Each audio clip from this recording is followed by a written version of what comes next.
ఒక పెద్ద బిల్డింగ్లో హై స్కూల్ అలానే పక్కపొంటి ప్రైమరీ స్కూల్ అలానే పరిపాలన అనేది ఇబ్బంది అవుతుంది.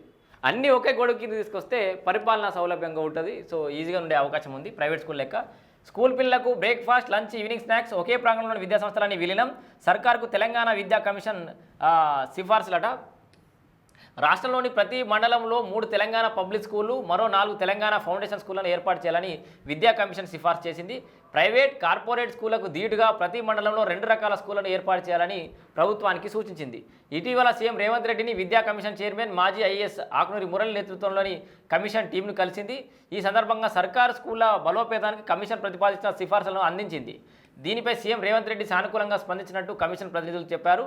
ప్రతి మండలంలో ప్రస్తుతం ఉన్న బడులతో పాటు తెలంగాణ పబ్లిక్ హై స్కూళ్లు, టీపీఎస్, తెలంగాణ ఫౌండేషన్ స్కూళ్లు, టీఎఫ్ఎస్ ఉండాలని సర్కారుకు ఇచ్చిన నివేదికలో కమిషన్ పేర్కొన్నది. దీనికి కావాల్సిన నిధులు, వాటిలో ఏ ఫెసిలిటీస్ కల్పించాలనే దానిపై సమగ్రంగా